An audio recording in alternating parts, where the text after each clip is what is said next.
नमस्कार, मैं हूं आशुतोष और आप देख रहे हैं सत्यहिंदी.com। सत्यहिंदी.com के खास कार्यक्रम आशुतोष की बात में आपका स्वागत है। मुझे आपको बताने की जरूरत नहीं कि कोरोना को लेकर इस वक्त देश में किस कदर हाहाकार मचा है, और हाहाकार इस कदर है कि किसी को यह समझ में नहीं आ रहा दरअसल करना क्या है। आज की जो सबसे दुखद खबर है, जो सबसे तकलीफदेह खबर है और जिन परिवारों के ऊपर गुजरी है, उनके बारे में क्या कहा जाए। नासिक से खबर है, महाराष्ट्र के नासिक में वहां पर 22 लोगों की मृत्यु हो गई है। और मृत्यु इसलिए हो गई क्योंकि ऑक्सीजन की सप्लाई नहीं हो पाई। वहां पर एक ऑक्सीजन का टैंकर था, वो टैंकर लीक कर रहा था। इसकी वजह से जो बहुत सारे मरीज जो वेंटिलेटर पे थे, ऑक्सीजन के सहारे थे, उनके ऑक्सीजन सप्लाई में इंटरप्शन हुआ, यानी उनको सप्लाई समय पे नहीं मिल पाई, जिसकी वजह से पहले खबर यह आई कि 11 लोगों की मौत हुई और बाद में पता चला कि 22 लोगों की मौत हुई है, यानी ऑक्सीजन की सप्लाई। नासिक की तो वो खबर है जो पब्लिक के नॉलेज में है, यानी पब्लिक को पता है, हमको पता है, आपको पता है। जब इतनी बड़ी संख्या में लोगों की मृत्यु हो जाती तो जाहिर सी बात है एक बड़ी खबर बन जाती है। लेकिन हकीकत यह कि आज देश के अंदर हर अस्पताल में, हर शहर में ऑक्सीजन को लेकर अफरा तफरी मची हुई है। जो कोरोना के मरीज हैं उनकी एक ही, अगर हम कहें, उनकी एक ही दरकार है कि उनकी ऑक्सीजन की सप्लाई कम नहीं होनी चाहिए। उनका ऑक्सीजन लेवल किसी का कम होता है, किसी का ज्यादा होता है, और अक्सर हमारे जानने वाले, हमारे रिलेटिव्स, हमारे दोस्त जो कोरोना से परेशान है, जिनके परिवार के लोग परेशान हैं, वो घबराते हुए फोन करते हैं, भाई साहब कुछ कर सकते हैं क्या, हमारा फला का ऑक्सीजन लेवल नीचे जा रहा है। और उस वक्त समझ में नहीं आता क्या किया जाए।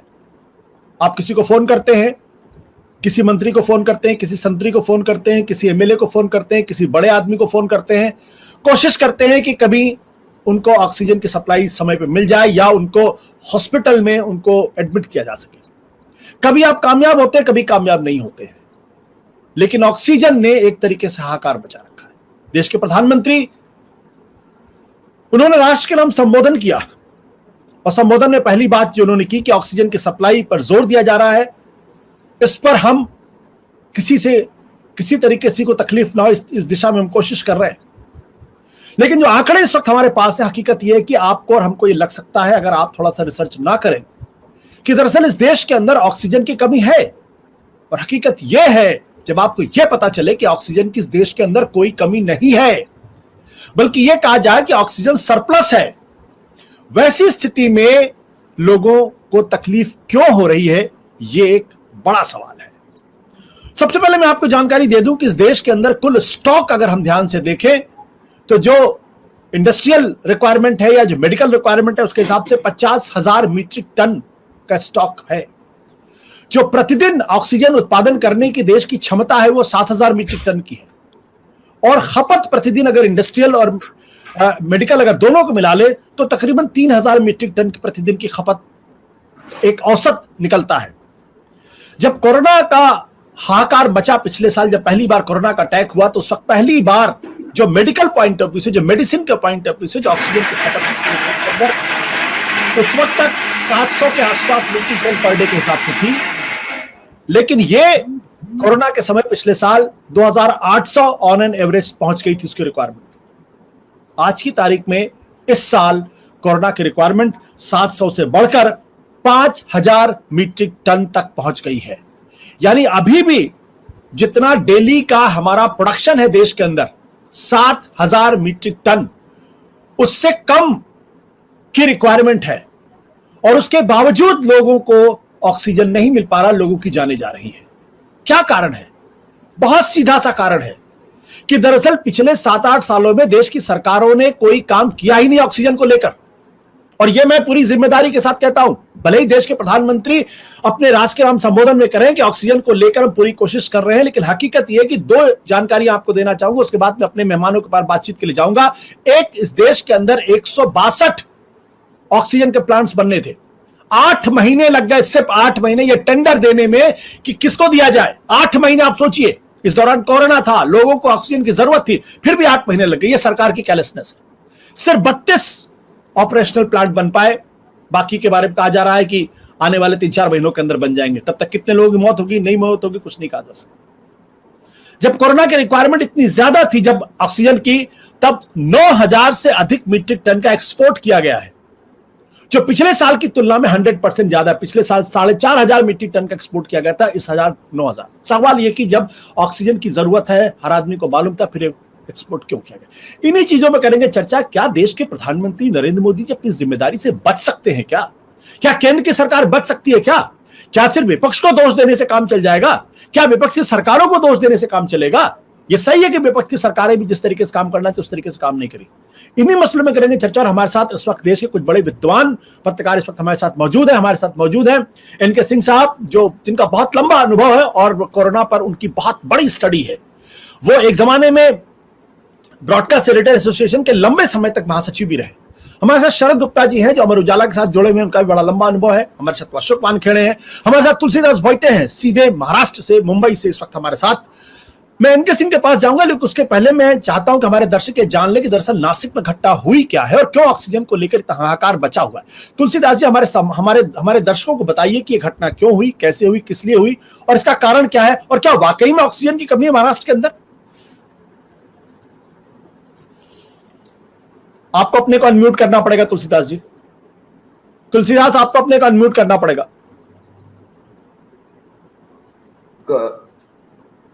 जी हाँ, बोले। लगता है तुलसीदास से हमारा संपर्क टूट गया है। ये आज की टेक्नोलॉजी के जमाने में सब कुछ बड़ा सा। अशोक, आप भी महाराष्ट्र को बड़े करीब से देखते हैं, क्या लगता है आपको ये जो नासिक में लोगों की मौत हुई है, क्या कारण आप समझते हैं इसका? अपने का अनम्यूट करिए अशोक। नहीं, वो आपने म्यूट कर रखा था। बेसिकली जो बताया जाता है कि वो जो टैंक था उसका वॉल चेंज होना था, और उस वॉल चेंज होने में लीक हो गया और उससे प्रेशर कम हो गया। मतलब 25% ही ऑक्सीजन उसमें रह पाया। जब प्रेशर कम हो गया तो जो वेंटिलेटर्स पे लोग होते हैं उनके लिए एक पर्टिकुलर प्रेशर में ऑक्सीजन मिलना बहुत जरूरी। जब आधे घंटे के लिए इस प्रेशर में गड़बड़ी हुई तो 150 लोग एडमिट थे जो वेंटिलेटर पे थे, उनमें से 22 लोगों के प्राण चले गए। ये घटना जो वहाँ जो मंत्री जी ने जो स्टेटमेंट दिया, और मैंने नासिक में कुछ लोगों से बात की, कुछ डॉक्टर से बात की, तो उन्होंने कहा कि इस कारण से ये दुर्घटना हुई है। लेकिन जहां तक ऑक्सीजन का सवाल है, महाराष्ट्र गवर्नमेंट याचक बन के दर दर घूम रही है कि हमको ऑक्सीजन चाहिए, हमको ऑक्सीजन चाहिए, हमें ऑक्सीजन चाहिए, ऑक्सीजन चाहिए। और ऑक्सीजन दिल्ली की सरकार ने भी याचक की अंदाज में कल रात को लगातार अपील की और अभी भी अपील कर रहे हैं कि हमको ऑक्सीजन चाहिए। हालांकि केंद्र सरकार ने उनका जो ऑक्सीजन हर स्टेट को मिलना चाहिए उसका कोटा बढ़ा दिया है। तुलसीदास भोइटे, क्या महाराष्ट्र में वाकई में ऑक्सीजन की कमी है? बिल्कुल, देखिए अभी तो जो मांग हुई है, महाराष्ट्र के जो स्वास्थ्य मंत्री है राजेश टोपे, उन्होंने जाहिर तौर पे मीडिया के सामने आके कहा कि हमारी जरूरत बढ़ते जा रही है। महाराष्ट्र जो कि पूरे देश में ही नहीं बल्कि कई जो टॉप के 3 देश थे, अमेरिका, ब्राजील जैसे, उनसे भी आगे निकल गए कोरोना के मामले में। तो उस समय उन्होंने कहा कि 500 मीट्रिक टन की हमारी आने वाले दिनों में रिक्वायरमेंट है, लेकिन उतनी आपूर्ति नहीं हो पा रही है। जैसे कि अशोक जी ने बताया कि जहां जब उस तरह की मांग रखी गई है, हामी तो भरी गई। आघाड़ी सरकार के जो नेता है वो लगातार इस बारे में केंद्र सरकार को कोसते हैं कि आपको बता दूं कि नासिक में जो घटना हुई वो तो बहुत ही अलग घटना है। उसमें कि 1 साल पहले एक बड़े अस्पताल में जो नासिक मनपा चलाती है, जाकिर हुसैन अस्पताल, उसमें जो प्लांट लगाया गया है उसकी कोई देखभाल नहीं होती। और सबसे सनसनीखेज बात तो यह है कि पिछले 2 दिनों से नासिक मनपा का एक मॉक ड्रिल चल रहा है कि सब कुछ ठीक है ना, और उसमें कहा गया कि सब कुछ ठीक है, और उसके बाद जब टैंकर पहुंचता है तो पता चलता वहां तो रिसा हो रहा है। ये बात तो चलो नासिक में तो मान लेते हैं, फिर भी यानी कोई क्षमा करने लायक घटना नहीं है, क्योंकि 22 लोगों की मौत हुई है, 2-3 और भी मौत के कगार पर है। लातूर में एक निजी अस्पताल के डॉक्टर आखिरकार किसी आंदोलन जीवी की तरह, आज के इनका शब्द इस्तेमाल कर रहा हूं, रास्ते पे उतर आते हैं जो वहां पे मरीज है उनके रिश्तेदारों के साथ, और गुहार लगाते हैं कि बस हो चुका, अभी मैं अस्पताल बंद कर देता हूं क्योंकि मेरा काम है मरीजों को बचाना, लेकिन हमें नहीं मिल पा रहा है ऑक्सीजन। आज की अभी 2 घंटे पहले की मुंबई की आपको घटना बताता हूं। मुंबई के घाटकोपर क्षेत्र में जो पूर्वी उपनगरों में आता है, वहां पर हिंदू सभा हॉस्पिटल है, उस पूरे उपनगर का एक बड़ा अस्पताल जहां पर कोरोना की जांच और वहां पे पूरी इलाज हो रहा है, वहां पे स्थिति ये बनी थी कि डॉक्टर सभी एक तरह से बार बार एसओएस कर रहे थे कि अरे भाई ऑक्सीजन खत्म होने को आया, 1 घंटा जैसे काउंटडाउन चलता है उस तरह से चल रहा था। आखिरकार वहां पे ऑक्सीजन खत्म होने से सिर्फ कुछ समय पहले ऑक्सीजन से भरा हुआ सिलेंडर का एक ट्रक पहुंचा और वहां पे कोई अप्रिय घटना नहीं हुई। समूचे महाराष्ट्र में इस तरह से सुनाई दे रहा है और दूर दराज के इलाके जो मीडिया से भी अछूते हैं, वहां से जो फोन पे बात हो रही है, लोगों से जानकारी मिल रही है, इसी तरह की है। यानी जो ऑक्सीजन, आशुतोष जी जैसे आपने बताया है, लेकिन सप्लाई की व्यवस्था ढंग से नहीं है। इस मुद्दे पे भी गौर करना चाहिए कि कल चेन्नई से होकर विशाखापट्टनम से होके अगर महाराष्ट्र में ऑक्सीजन रेलवे के मार्फत पहुंच भी जाता है, लेकिन उसको वापस 5 दिनों के बाद आने वाला है, यानी 2 दिन हो गए, 3 दिन और बाकी है, उसके बाद अलग अलग इलाकों में पहुंचने में समय जाएगा, यानी स्थिति विकराल ही है। विकराल ही। अशोक, कौन जिम्मेदार है इसके लिए? सबको मालूम था कि कोरोना का सेकेंड वेव आएगा और यह भी कहा गया था कि जब कोरोना का सेकेंड वेव आएगा पहले से ज्यादा खतरनाक होगा। क्यों नहीं ऑक्सीजन की व्यवस्था की गई? क्या कारण है? इसके लिए कौन जिम्मेदार? महाराष्ट्र की सरकार जिम्मेदार है, दिल्ली की सरकार जिम्मेदार है, केंद्र की सरकार जिम्मेदार है? किसकी जिम्मेदारी है ये? यदि मैं नाम लेके कहूं तो मैं इसके लिए पूर्ण रूप से जिम्मेदार देश के प्रधानमंत्री को मानता हूं, क्योंकि आशुतोष, यदि हम सच्चाई पे बात करें तो ये देश चला कौन रहा है? प्रधानमंत्री चला रहे हैं। इस देश में कोई ऐसा काम होता है जो प्रधानमंत्री के बगैर सूचना के होता होगा? इस देश में जब कोरोना का हाहाकार मचा रहा है, जब आप कोरोना के नए प्लांट घोषित कर रहे हो, ऐसे टाइम पे आप एक्सपोर्ट कर रहे हो कोरोना को बांग्लादेश में, और बांग्लादेश में वो कंपनी इंपोर्ट कर रही है जो ढाका और चिटगांव में मैक्सिमम हॉस्पिटल्स में ऑक्सीजन देती है। और उससे भी शर्मनाक जो बात है वो है पीयूष गोयल के मंत्रालय, मिनिस्ट्री ऑफ जो वाणिज्य मंत्रालय अपना, कॉमर्स मिनिस्ट्री, उन्होंने कहा कि नहीं, वो जितना ऑक्सीजन इंपोर्ट हुआ, एक्सपोर्ट हुआ है, उसमें मात्र 12 टन मेडिकल वाला था। इन मूर्खों को कौन बताए कि ऑक्सीजन ऑक्सीजन होता है? यदि मेडिकल का ऑक्सीजन और इंडस्ट्रियल ऑक्सीजन अलग है तो फिर कल प्रधानमंत्री मन की बात में क्या कह रहे थे कि हम इंडस्ट्रियल ऑक्सीजन ले रहे हैं इधर? या तो वो झूठ बोल रहे हैं या आप झूठ बोल रहे हैं। कितना लोगों के साथ, आंकड़ों के साथ खेलोगे? कितना खेलोगे?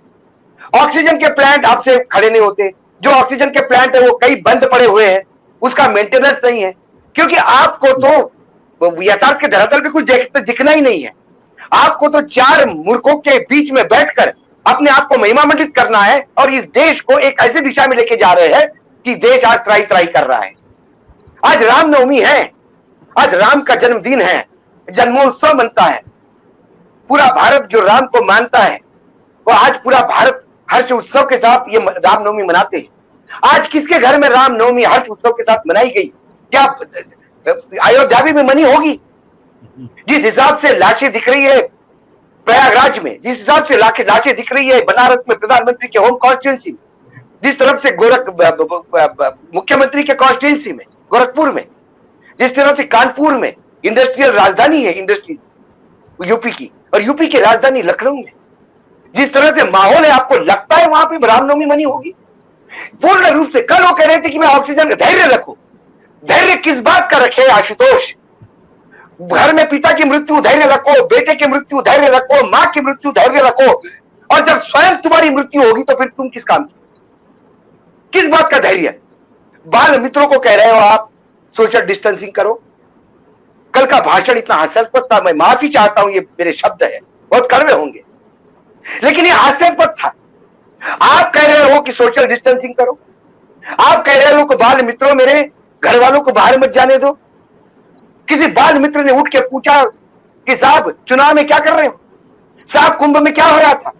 जवाब है प्रधानमंत्री के पास। इस देश के नायकों को अपना खुद का उदाहरण सामने रखना होगा। फाइट फ्रॉम दी फ्रंट जिसको कहते वो करना होगा। आप विपरीत दिशा में जाते हो, आप अपने हिसाब से काम करते हो, लोगों को बोलते हो कि ऐसे रहो।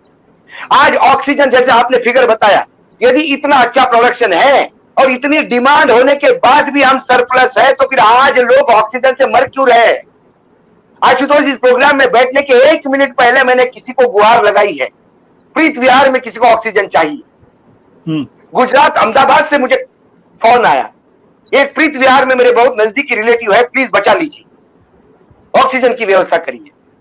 ये क्यों हो रहा है? ये मिसमैनेजमेंट क्यों है? ये जो आंकड़ा आपके पास है, क्या प्रधानमंत्री कार्यालय के पास है कि 5,000? हमारे पास 5,000 टन का प्रोडक्शन है। यदि वो आंकड़ा उनके पास है तो कहां है? क्यों महाराष्ट्र में ऑक्सीजन साउथ से आता है? पास वाले आंध्र है, पास में गुजरात है, वहां इंडस्ट्रियल बड़े बड़े बेल्ट है। मैं तो सोचता हूं कि महाराष्ट्र सरकार ने तो आदेश निकालना चाहिए, जहां जहां ऑक्सीजन प्रोडक्शन है महाराष्ट्र गवर्नमेंट सारे प्लांट टेक ओवर कर रही है, और स्टेट का ऑक्सीजन कम से कम ऑक्सीजन के लोगों को दो।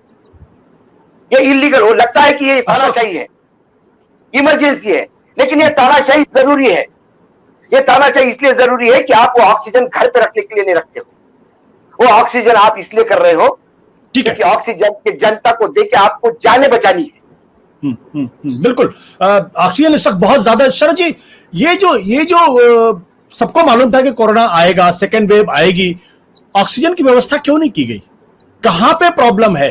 क्या ये राज्य सरकारों की दिक्कत है? महाराष्ट्र में भी आप देखिए रिकॉर्ड कोरोना के केसेस आ रहे, 60,000 70,000 के आसपास आ रहे हैं। जब मैं दर्शकों से बातचीत कर रहा हूं तो इस वक्त जो आंकड़े पिछले 24 घंटे के हैं, 3,95,000 से 2,95,000 से ज्यादा, और ये कभी भी 3 लाख के ऊपर निकल सकता है।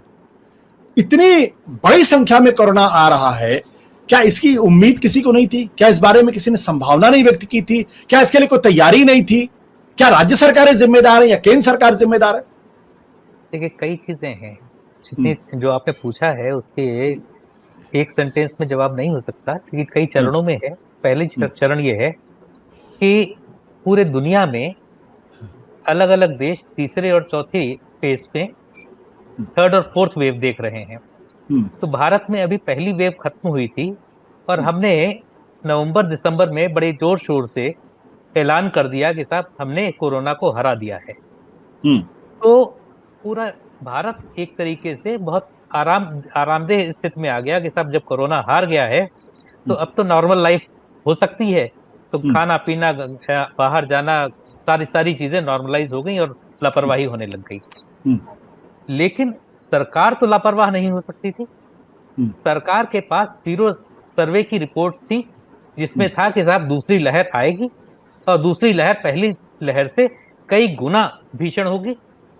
तो ये सारी चीजें मालूम थी। उसके बावजूद हमने लापरवाही की और जो हमने तैयारियां करनी थी वो नहीं की, बल्कि जो तैयारियां की गई थी उनको डिसमेंटल कर दिया गया।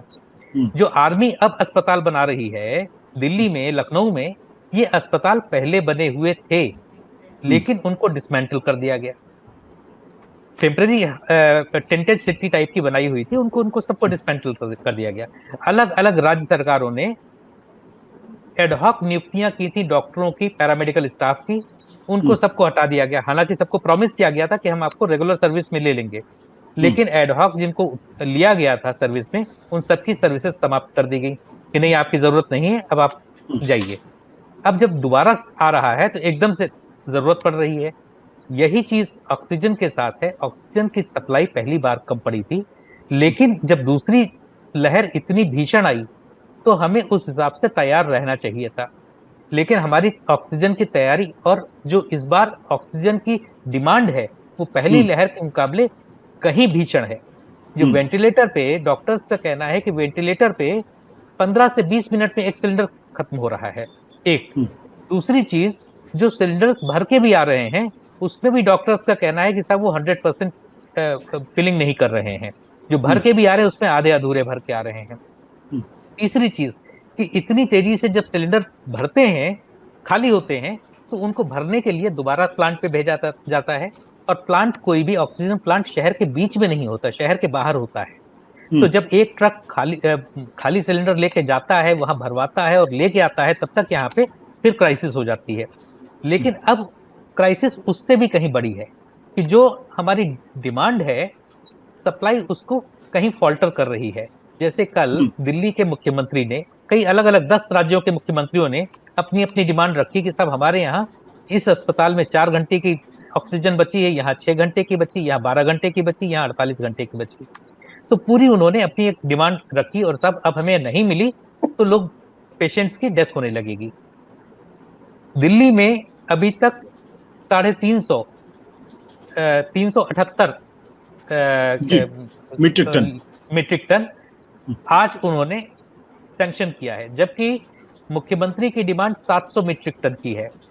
तो अभी डिमांड और सप्लाई में बहुत फर्क है और जितने भी अस्पताल हैं सभी डिमांड और सप्लाई से जूझ रहे हैं। और जैसा जो भी कोरोना के बारे में थोड़ा सा भी समझ रखते हैं उनको मालूम है कि कोरोना से निपटने का कोई और तरीका नहीं है। जितनी दवाइयां दी जा रही हैं वो सिर्फ बुखार या खांसी कंट्रोल करने के लिए है। वायरस कंट्रोल करने के लिए कोई तरीका नहीं है। वायरस कंट्रोल करने के लिए सिर्फ 2 चीजें हैं, एक ऑक्सीजन और दूसरा आप स्टेरॉइड्स लेते हैं जिससे कि आपके लंग्स बेहतर तरीके से फंक्शन कर सके।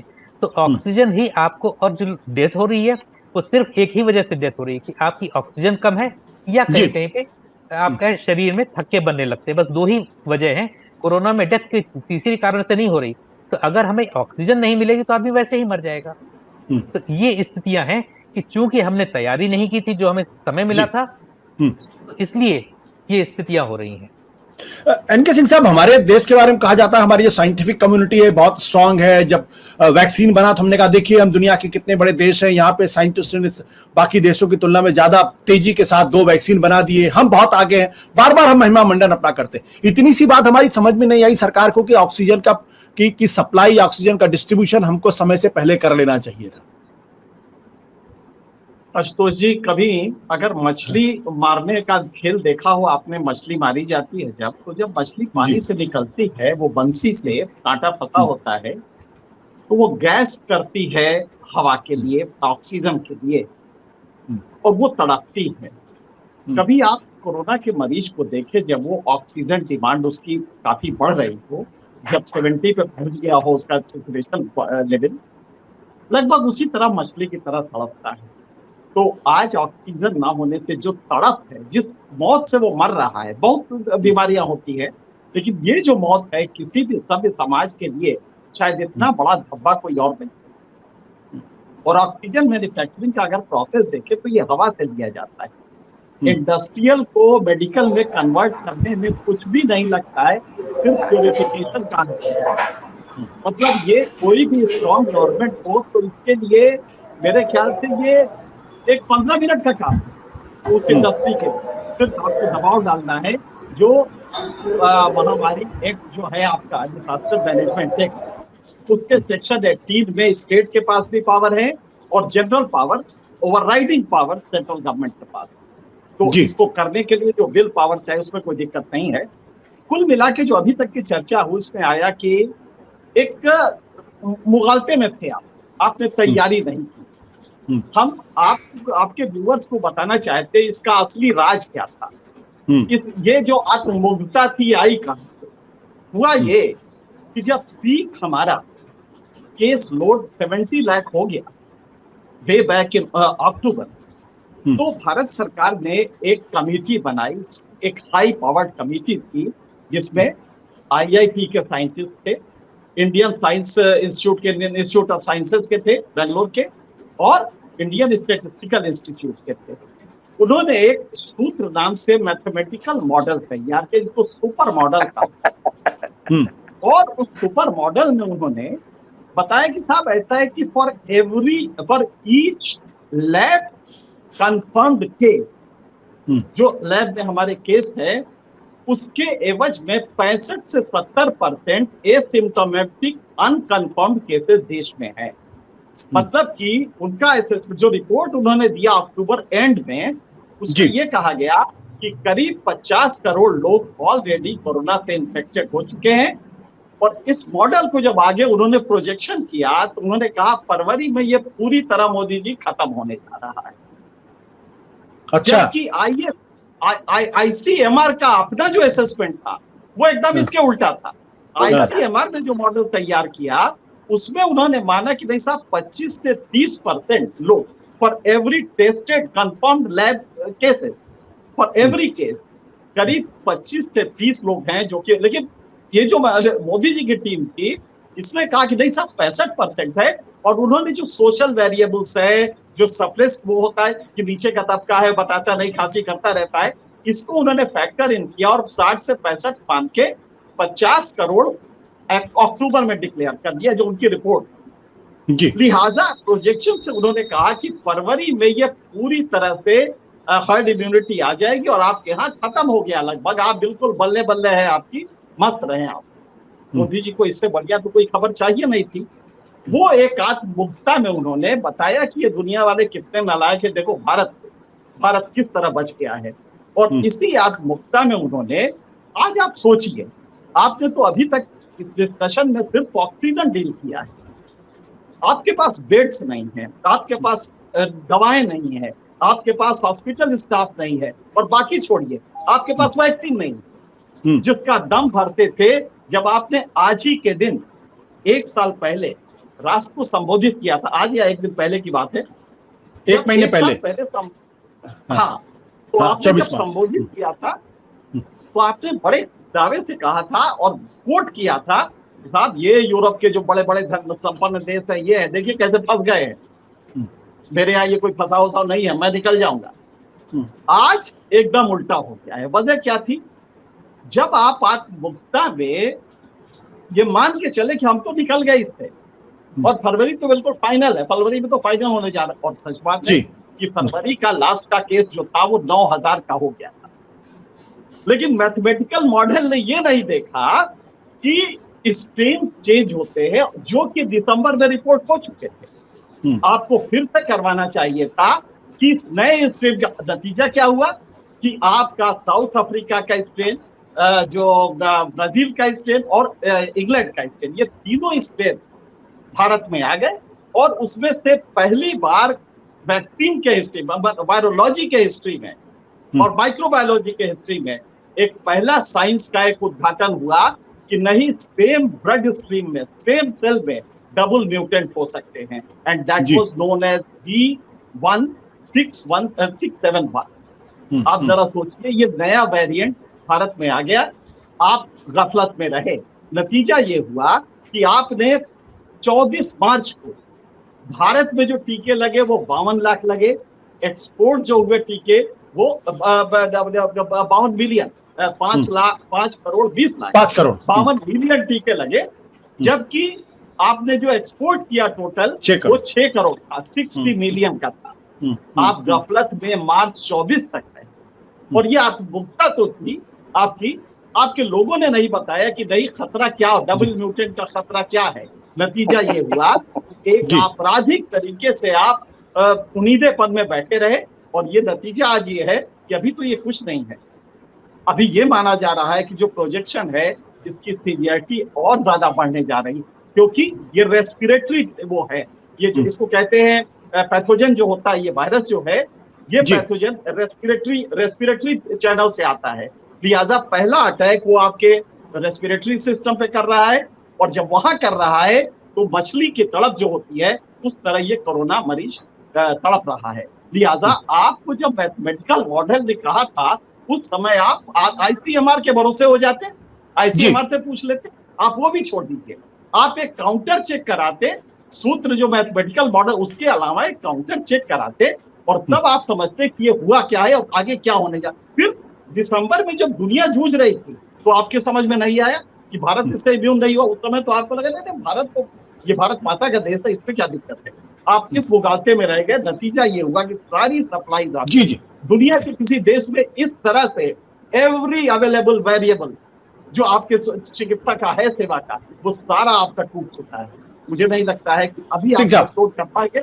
जी सिंह साहब, जो जानकारी थी मैं अपने दर्शकों को एक और जानकारी इसी से रिलेटेड दे दूं कि दरअसल पिछली बार जब कोरोना आया था और उसके बाद 24 मार्च को प्रधानमंत्री ने देश के अंदर लॉकडाउन लगाया था, तो मुझे याद पड़ता है उसके 1 महीने के बाद तकरीबन 22 अप्रैल को जो भारत के कोरोना के टास्क फोर्स के चेयरमैन है मिस्टर वीके पॉल, उन्होंने प्रेस कॉन्फ्रेंस करके ये कहा था कि 16 मई के बाद से इस देश के अंदर कोरोना का कोई नया केस नहीं आएगा।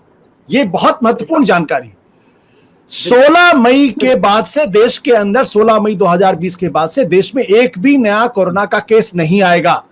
और अगर आप गूगल करके अगर आप टेस्ट करें तो आपको पता चलेगा कि 16 मई को ही 3000 की संख्या अचानक बढ़ने लगती है और सितंबर के महीने में जाके 97,000 हो जाती है। वो सज्जन आज भी टास्क फोर्स के चेयरमैन है, वही नीति आयोग के सदस्य हैं, आज भी वो बने हुए हैं। तो आज भी उसी बुलंदी से बोल रहे हैं। हाँ, उसी बुलंदी के साथ बोल रहे हैं। तो जहां पर ऐसे लोगों की टीम देश के कोरोना से लड़ाई लड़ रही हो, वहां पर आप कैसे उम्मीद कर सकते हैं? फिर आप राज्यों को बस जिम्मेदारी ठोकते हैं। आप कहते हैं कि भाई नेगेटिविटी, इस वक्त आजकल जर्नलिज्म एक नया शब्द निकला है, नेगेटिविटी मत फैलाइए, नेगेटिव, सकारात्मक बात करिए, सकारात्मक बात करिए। मतलब कभी कभी मुझे लगता है कि ये पत्रकार हैं या दलाल हैं, ये है क्या? ये कौन सी, इनके डीएनए में क्या है, मुझे समझ में नहीं आया आज तक। मतलब आप जब देश के अंदर 3 लाख कोरोना के पेशेंट्स रोज आ रहे हो, लोग मर रहे हो, लोगों को ऑक्सीजन नहीं मिला, तब आप इसकी बात मत करिए, क्योंकि जब आप इसकी बात करेंगे तो नेगेटिविटी फैलती पूरे देश के अंदर। ये एक बहुत ही हैरानी की बात। सिंह साहब मैं एक छोटी सी बात अपने दर्शकों को बता दूं, जो कि इलेक्शन के मंच से जाके इस समय दीदी और दीदी का नारा लगाएगा, जबकि देश में मछली की तरह लोग तड़प रहे होंगे। आप दुनिया की किसी इतिहास में, और मुझे लगता है कि जब इतिहास बड़ा निर्मम होता है इतिहास लेखन, तो जब इतिहास लेखन होगा आज से कुछ साल बाद, तो ये सकारात्मक वगैरह तो तिरोहित हो जाएगी, और उस समय जो होगा तब ये माना जाएगा कि क्या कोई प्रधानमंत्री इतनी गफलत में हो सकता है कि वो चुनाव करा रहा हो, वो कुंभ मेला करा रहा हो। आपके पास पावर्स है, लेकिन कुंभ मेला आप कराएंगे, चुनाव कराएंगे, लेकिन ऑक्सीजन नहीं मिल पाएगा। बिल्कुल अशोक, मैं आपके पास आऊंगा, लेकिन उसके पहले तुलसीदास के पास। तुलसी, मैं अपने दर्शकों की ये एक जानकारी और दे दूं कि लोग ये कह रहे होंगे कि भाई जब 7,000 पर डे का हमारा ऑक्सीजन का प्रोडक्शन की कैपेसिटी है, कंजम्पशन आज की पीक टाइम में भी 5,000 मीट्रिक टन के आसपास है, तो फिर ऑक्सीजन पहुंच क्यों नहीं रहा? इसका बड़ा कारण यह है कि जिस ओर अभी सिंह साहब ने इशारा किया, हमारी सरकार गफलत में थी।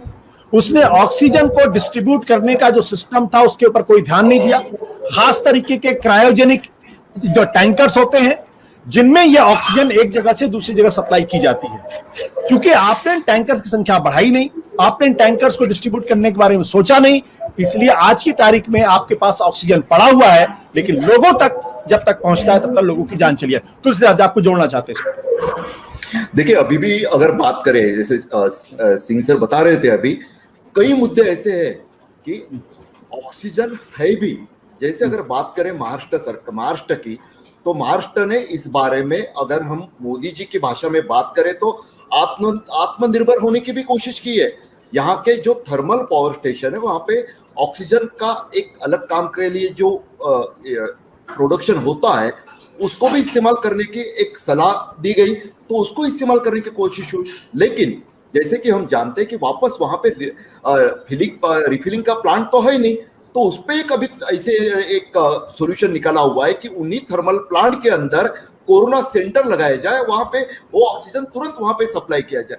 ये छोटी सी एक पहल हुई है स्टेट गवर्नमेंट की तरफ से, लेकिन सबसे बड़ी मुसीबत तो तब होने वाली है, जो कि अभी एक अलग सबसे गंभीर बात तो मुझे आशुतोष जी ये लगती है कि सबसे बड़ा एक महापाप जो हो रहा है कि फेडरल स्ट्रक्चर को पूरी तरह से तहस नहस किया जा रहा है। एक छोटी बात बताता हूं आपको, ऑक्सीजन दिल्ली से बताए जाते हैं, वो आंकड़े अलग है हर राज्य में। मैं महाराष्ट्र की बात करूंगा केस स्टडी के तौर पे, यहाँ पे जो मिलता है वो अलग होता है, वो फिर वैक्सीन से लेके हर चीज की। कल देखिए, कल सम्माननीय प्रधानमंत्री जी ने जो बताया कि हम मीटिंग की, परसों उन्होंने वैक्सीन बनाने वाली कंपनियों के साथ अभी कोई आपको किल्लत महसूस नहीं होगी करके आश्वस्त किया। आज जो सीरम इंस्टीट्यूट है, जो महाराष्ट्र के पुणे में है, विश्व की सबसे बड़ी वैक्सीन प्रोडक्शन यूनिट है, उनका एक प्रेस नोट आया हुआ है। उस प्रेस नोट के जो रेट है, मैं दंग रह गया, मैं ही नहीं, हर कोई सन्न भी रह गए होंगे। आप सोचिए, एक कंपनी, इसी देश की एक कंपनी, वो सेंट्रल गवर्नमेंट के साथ, और उन्होंने बाकायदा प्रेस रिलीज में लिखा हुआ है, इसलिए भाजपा या केंद्र सरकार के कोई भी व्यक्ति उसका इनकार नहीं कर सकते। उस कंपनी ने लिखा हुआ है कि केंद्र सरकार के निर्देश पर क्या है रेट कार्ड। अब वो केंद्र सरकार को जो अब तक देते आए थे, उसी तरह से 150 रुपए के रेट में वैक्सीन देंगे। प्राइवेट अस्पतालों को 600 रुपए में देंगे। मैं मान लेता हूं प्राइवेट अस्पतालों को देना मुझे कोई बुरा नहीं लगा, किसी को नहीं लगना चाहिए, लेकिन स्टेट गवर्नमेंट को 400 रुपया। आप सोचिए आशुतोष जी, केंद्र सरकार और राज्य सरकार जनता को ही देने वाले हैं। लेकिन केंद्र सरकार अब 18 साल के ऊपर के लोगों का नहीं लसीकरण करने वाली है। 18 to 45 का पूरा पॉपुलेशन का लोड हर राज्य की सरकार पर होने वाला है, जो जीएसटी के बाद बुरी तरह से वित्तीय कमी से जूझ रहा है। और इस स्थिति में कैसे हमें उम्मीद रखे? और आप वापस इस तरह का उनको ब्रीफ करते हो, ये ब्रीफ ही है, क्योंकि कंपनी ने खुद कहा है कि निर्देश पर कि 400 आपको 150 में, और स्टेट गवर्नमेंट कोई भी हो, नॉर्थ की हो नॉर्थ ईस्ट की हो, 400 में 250 रुपए का एक ज्यादा, यानी 2 रेट, एक देश 2 रेट, ये कौन सा? ये हर पॉलिसी में कहीं ना कहीं गड़बड़ी दिखाई देती है। जैसे अभी आपने आंकड़े बताए थे आशुतोष जी, 10 सेकंड देता हूं कि आपने कहा कि हम किस तरह से आत्मनिर्भर है।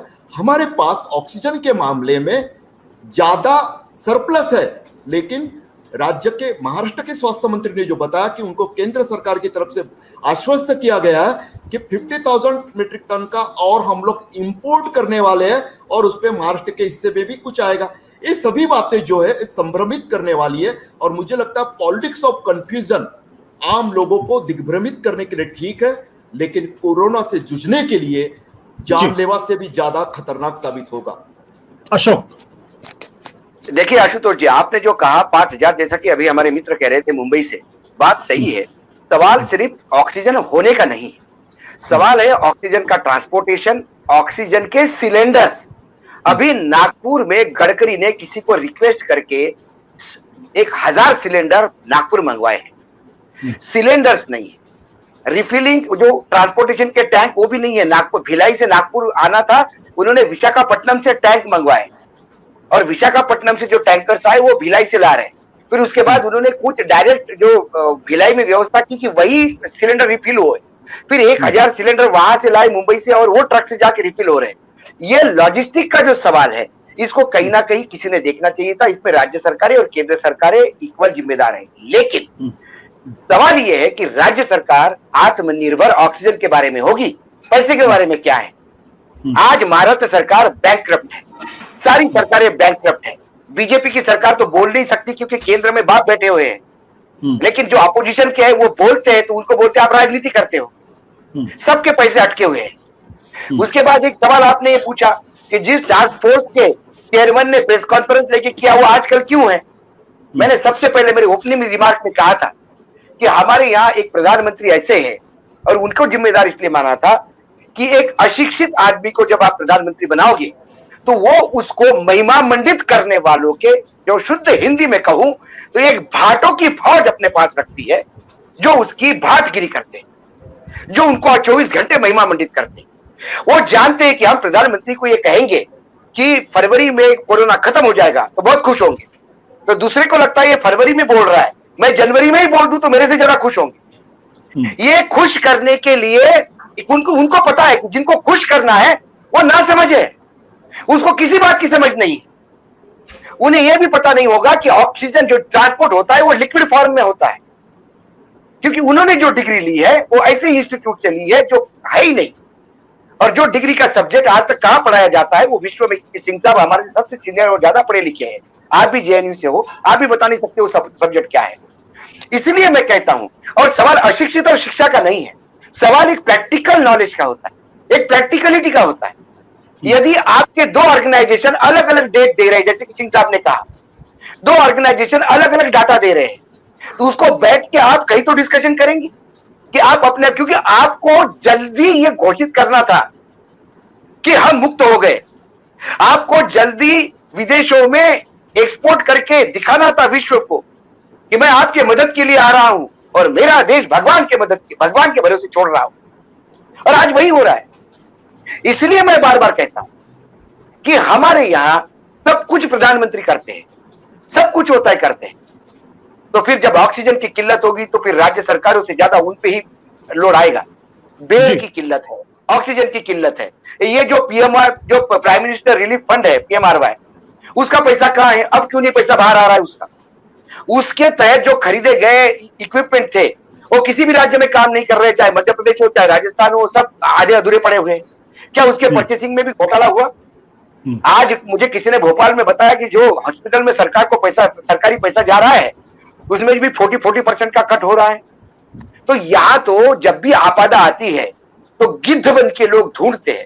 गिद्धों में और हमारे देश के नेताओं में, मैं माफी चाहता हूं इस शब्द यूज करने के लिए, इसमें कुछ अच्छे भी नेता हो सकते हैं, लेकिन फिर क्या है, गीले के साथ सुक्की के साथ गीली लकड़ी भी जल जाती।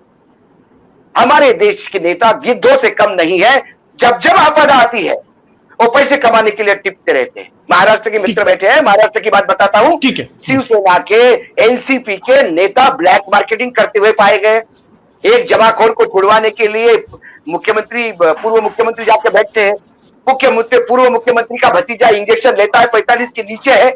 उनको सवाल पूछा जाता तो वो बोलते हैं कि पता नहीं कैसा हुआ, मेरी बेटी ने और पत्नी ने तो नहीं लिया। सवाल पूछा था भतीजे का, वो पत्नी और बेटी के बारे में बता रहे थे। क्योंकि कंफ्यूजन करना, इस देश को मूर्ख बना के रखना, ये इस देश के नेताओं की स्थिति है। लेकिन मौत के आंकड़े, और जब मौत घर पर दस्तक देती है उसमें झूठला नहीं सकते। मेरे घर में मौत होती है या किसी के घर में मौत होती है, वो तो मौत है, दिखती है सामने। वो मैं सरकार के आंकड़ों पे, आश्वासन पे और धैर्य पे कब तक धैर्य रख के बैठूं। अशोक, शरद जी, आगे का रास्ता क्या है? क्या जो स्थिति है, इस स्थिति को कंट्रोल करने के लिए फौरन लॉकडाउन लगाना चाहिए या आर्मी को बुलाना चाहिए? ठीक है, लॉकडाउन कम से कम इस चेन को तो ब्रेक करने की जरूरत है। जिस तरीके से अब एयरबॉर्न हो गया है, तो अगर इसको चेन को ब्रेक नहीं करेंगे, और ब्रेक करने के लिए लॉकडाउन लगाने की जरूरत है। अब यहाँ पे वही जैसे पॉलिटिकल शिज्म हो गया है कि बीजेपी की सरकारें कह रही हैं कि साहब हम नहीं लगा सकते क्योंकि प्राइम मिनिस्टर ने कह दिया लॉकडाउन, कोई सोल्यूशन नहीं है। तो अगर आज सोल्यूशन नहीं है तो पिछले साल जो लगाया गया था तो वो भी सोल्यूशन नहीं था, क्योंकि पिछली बार आपको रियलाइज हुआ कि हमने गलती की, तो अब इस बार आप उस गलती को सुधारने के लिए अब दूसरी गलती कर रहे हैं कि इस बार फिर एक्सोडस चालू हो रहा है। और मैं दूसरी चीज पे आ रहा था कि जो ऑक्सीजन की सप्लाई है, ऑक्सीजन की सप्लाई, दवाओं की सप्लाई, सारा कुछ आखिर रेगुलेट कौन करता है? कि सारा कुछ सेंटर रेगुलेट कर रहा है। वैक्सीन की सप्लाई सारा सेंटर रेगुलेट करता है। ऑक्सीजन का अलग अलग राज्यों को जो अलॉटमेंट है वो राज्य खुद अपने आप नहीं है। अब जैसे दिल्ली में ऑक्सीजन कोई बनाता है, कोई एक भी प्लांट नहीं है, अगर 2-4 कोई होंगे तो सारा का सारा बाहर से बुलाया जाता है। लेकिन हो क्या रहा है, यहाँ पे, हाँ, हरियाणा से आता है, यूपी से आता है, लेकिन हरियाणा के जो वित्त मंत्री हैं अनिल विज, वो कह रहे हैं कि साहब हमारा एक टैंकर जा रहा था फरीदाबाद, दिल्ली सरकार ने रोक लिया। अब हमने अपने जितने भी ऑक्सीजन प्लांट्स हैं, जहाँ पे जितने भी स्टोरेज प्लांट्स हैं, सब जगह पुलिस लगा दी है कि साहब हमारी आज्ञा के बिना कोई भी ऑक्सीजन का सिलेंडर, एक भी सिलेंडर दिल्ली नहीं जाएगा। यही काम नोएडा और ग्रेटर नोएडा, जितना भी इंडस्ट्रियल बेल्ट है जहां से ऑक्सीजन आती थी, वो उन्होंने बिठा दी है पुलिस कि साहब नोएडा और गाजियाबाद से कोई भी एक भी सिलेंडर दिल्ली नहीं जाएगा। तो जिस फेडरल स्ट्रक्चर की हम बात कर रहे थे कि ये कौन सा फेडरल स्ट्रक्चर है कि एक राज्य दूसरे राज्य को ऑक्सीजन नहीं देगा, तो आखिर कैसे काम कैसे चलेगा? तो ये एक सिस्टम क्रम्बल कर रहा है। उस सिस्टम को क्रम्बल करने के लिए सेंटर को स्टेप इन करना चाहिए और एक यूनिफॉर्म तरीके बनाने चाहिए, यूनिफॉर्म सिस्टम बनाना चाहिए कि देखिए, अगर ऑक्सीजन सप्लाई 90% पे है आपकी ऑक्सीजन सिचुएशन, तो आपको ये मेडिकेशन होना चाहिए।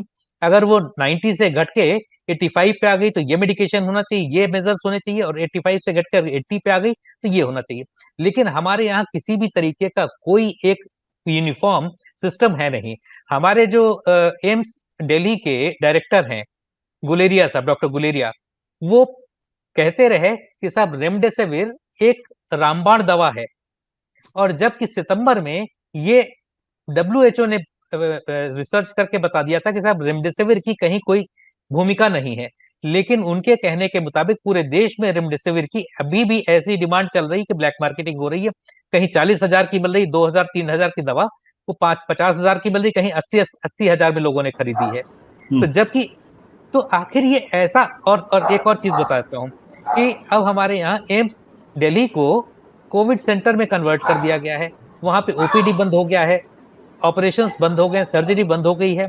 तो आखिर फिर जो एम्स में करीब 2,000 से ऊपर 2,500 के करीब रेजिडेंट्स और फैकल्टी मेंबर्स हैं, तो अब वो क्या करेंगे?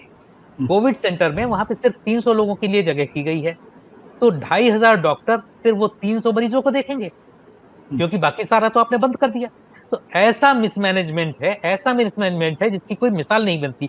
और जैसे अभी पॉल साहब के लिए कह रहे थे, वैसे ही डॉक्टर गुलेरिया भी बैठे हुए हैं।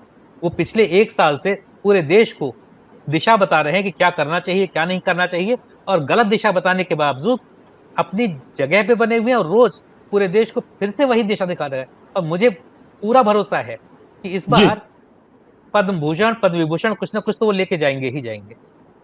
अब पद्म विभूषण ले ले, जो ले ले, भारत रत्न ले ले, मुझे इसकी कोई दरकार नहीं, ना कोई चीज। लेकिन देश को गलत रास्ते पे भेज रहे हैं ना वो तो देखिए अलग सवाल आपने खड़ा कर दिया है। सिंह साहब, अब क्या किया जाए? मतलब जो जो जो स्थिति पैदा हो गई है, पिछली बार का अगर आपने देखा तो सब कुछ सेंटर के कंट्रोल में था। यहां तक कि राज्यों को यह भी अधिकार नहीं था कि आप अपने मन से कोई कंटेनमेंट जोन भी क्रिएट कर दें। केरला ने कुछ कोशिश की तो उनको डांट पड़ गई, हटाना पड़ा। आज की तारीख में सब कुछ स्टेट पे डाल दिया गया है। ऐसा क्यों, किस लिए? इसके पीछे एक एडमिनिस्ट्रेटिव कारण है। जब पहली बार किया था ना, तो वो एकदम नया था। उसमें सेंट्रल अथॉरिटी की अपनी जरूरत थी, क्योंकि कुछ स्टेट्स उसको डिनाई करना चाहते थे, क्योंकि उनका इकोनॉमिक लॉस बहुत बड़ा था। और एक रिपोर्ट और आपको हम बताएं, जो कि सरकार स्पॉन्सर्ड है, इसमें कोई दो राय नहीं है, लेकिन उसमें यह कहा गया कि साहब अगर 1 महीने की देरी कर देते मोदी जी इसको लगाने में, तो करीब 20 लाख जाने और चली जाती मई। ये उस रिपोर्ट पे कहा गया। बहुत सही किया उन्होंने ये, लेकिन ये सरकार की रिपोर्ट है, लिहाजा किसी ने बहुत तवज्जो नहीं दिया। हो सकता है उनका अफवाहों का हो, या हो सकता है मैथमेटिकल मॉडल कोई हो जिससे उन्होंने बताया हो। हम इस पे नहीं जाएंगे। हम आपको, आपके व्यूअर्स को एक छोटी सी चीज बता दें। जब ये बजट आया था इस साल का, तो बड़ी खुशी हुई हमें, और हमने अच्छा तारीफ भी की कि 35,000 करोड़ सिर्फ वैक्सीन के लिए मोदी जी ने रखा था। इसको कैलकुलेट कीजिए। भारत में ये माना जा रहा है कि अगर हम 70% वैक्सीनेशन कर देंगे तो भारत कंप्लीट इरेडिकेट कर लेगा कोरोना। 70% का मतलब करीब 90 करोड़ आदमियों को हुआ। 35,000 करोड़ को अगर आप डिवाइड करेंगे तो ये करीब 400 रुपया पर हेड आएगा। आपको ये मेडिसिन जो मिल रही है, वैक्सीन जो मिल रही है, 150 रुपए में मिल रही है। आप फ्री में आज अगर चाहे विल पावर हो और आपने झूठ ना बोला हो, वैक्सीन के लिए ही 35,000 करोड़ खर्च किए हो, तो आप हर आदमी को फ्री दे सकते हैं। कहीं 600 रुपए, कहीं प्राइवेट सेक्टर और कहीं लगाने की जरूरत नहीं है।